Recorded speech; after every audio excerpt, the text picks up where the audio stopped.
if I do win a second term as president, let me just say something to all my conspiracy-oriented friends on the right who think I'm planning to unleash some secret agenda. You're absolutely right. So allow me to close with a quick preview of the secret agenda you can expect in a second Obama administration. In my first term, I sang Al Green. In my second term, I'm going with young Jeezy. Michelle said, yeah.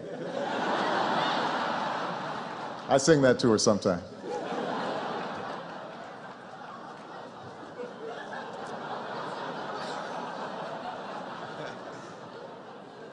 In my first term, we ended the war in Iraq.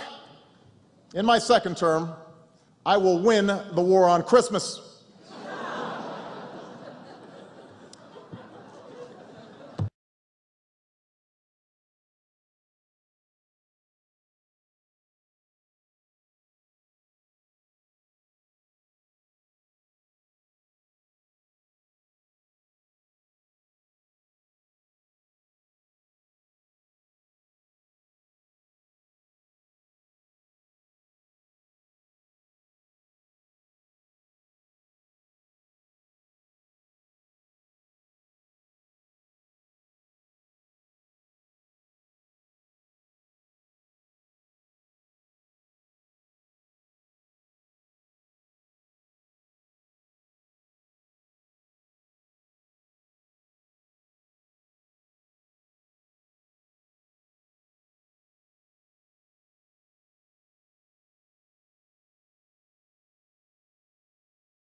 Feel free to really get in there.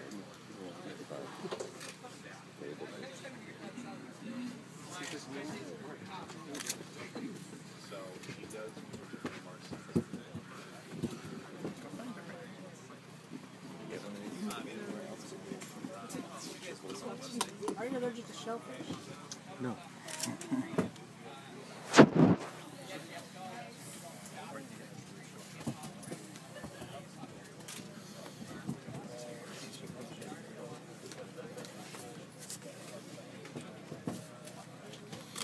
Ready? Yeah.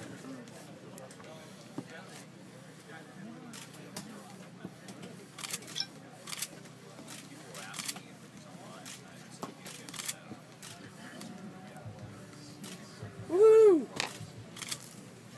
It's a boy. That wasn't too bad. Yeah.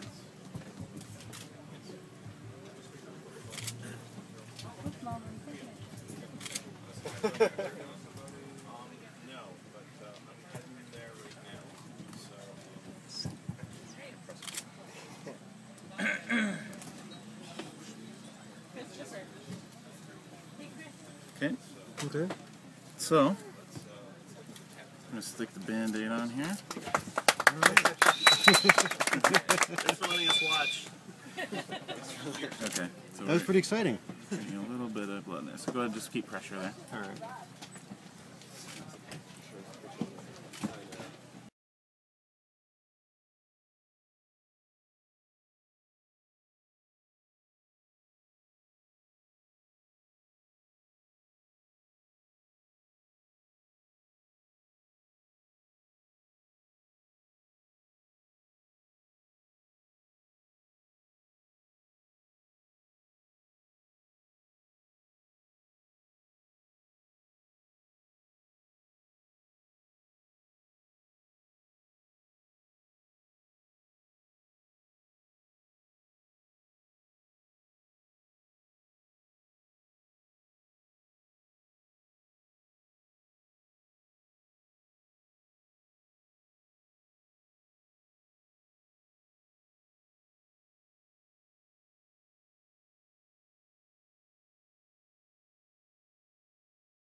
Assalamu alaikum. Many other Americans have Muslims in their families or have lived in a Muslim-majority country. I know because I am one of them. But my father came from a Kenyan family that includes generations of Muslims.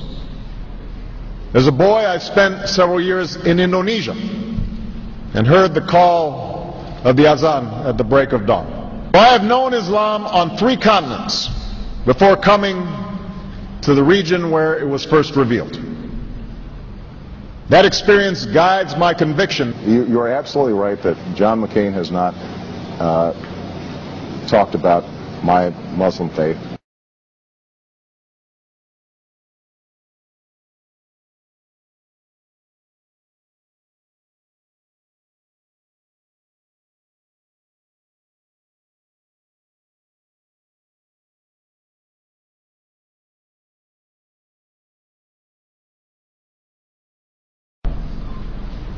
As the Holy Quran tells us, the Holy Quran teaches that, the Holy Quran tells us, and the Holy Quran also says,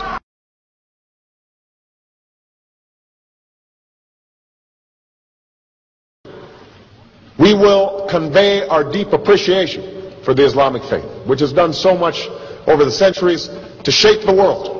I would like to speak directly to the people and leaders of the Islamic Republic of Iran. Their great and celebrated culture. Over many centuries, your art, your music, literature, and innovation have made the world a better and more beautiful place. We know that you are a great civilization, and your accomplishments have earned the respect of the United States and the world. I also know civilization's debt to Islam. It was Islam at places like Uluzar that carried the light of learning through so many centuries, paving the way for Europe's Renaissance and Enlightenment. It was innovation in Muslim communities that developed the order of algebra, our magnetic compass and tools of navigation, our mastery of pens and printing, our understanding of how disease spreads and how it can be healed. Islamic culture has given us majestic arches and soaring spires, timeless poetry and cherished music, elegant calligraphy, and places of peaceful contemplation. They have fought in our wars, they have served in our government, they have stood for civil rights, they have started businesses, they have taught at our universities, they've excelled in our sports arenas, they've won Nobel Prizes, built our tallest building, and lit the Olympic torch. And when the first Muslim American was recently elected to Congress, he took the oath to defend our Constitution using the same Holy Quran. In ancient times and in our times, Muslim communities have been at the forefront of innovation and education.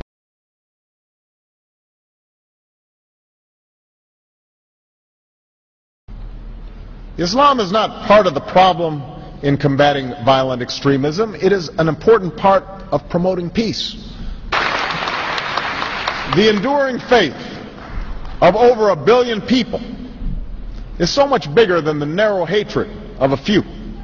In the United States, rules on charitable giving have made it harder for Muslims to fulfill their religious obligation. That's why I'm committed to working with American Muslims to ensure that they can fulfill zakah. It is important for Western countries to avoid impeding Muslim citizens from practicing religion as they see fit. And I consider it part of my responsibility as President of the United States to fight against negative stereotypes of Islam wherever they appear.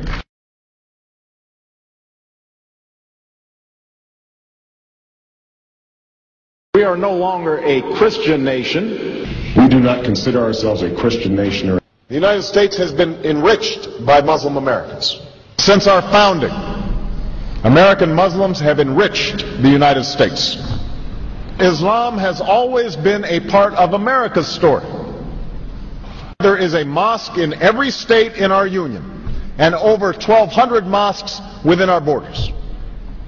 One of the points I want to make is that if you actually took the number of Muslims Americans, we'd be one of the largest Muslim countries in the world. Let there be no doubt, Islam is a part of America.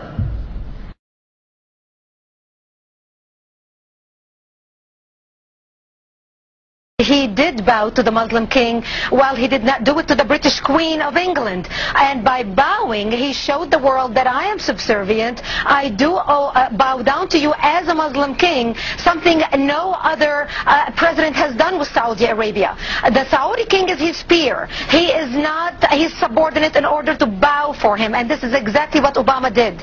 Usually it is out of respect that someone would nod his head when bowing to royalty, and the ladies will give curtsy. But Obama went beyond what is required as a head of state and bowed to the Saudi king, and that's unacceptable. It sent the wrong symbol. When you say it sends the wrong signal, what signal do you think it sends? It sent a message that Islam is superior to any other master or king or president in the world, that an American president bound to a Muslim king. It also sent a message that terrorism and jihadism is giving Islam the respect it should have on the world stage, to the point that it made an American president, for the first time in history, bow to a Muslim king.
Presidential candidate Barack Obama is trying to change political fashion. He gave a speech in Iowa City today, and he wasn't wearing an American flag pin. Those pins have become synonymous with politicians since 9/11. Obama says he doesn't like how the pin has come to represent patriotism in America.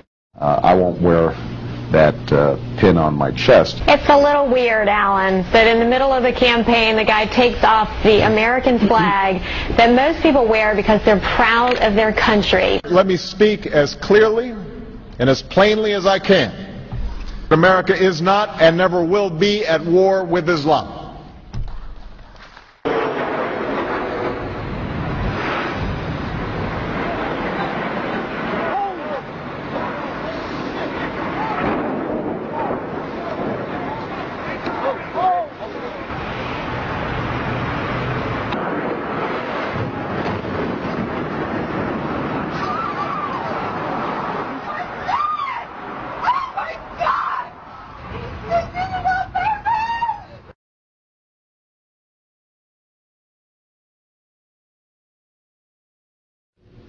Thank you. And Eid Shoma Mubarak.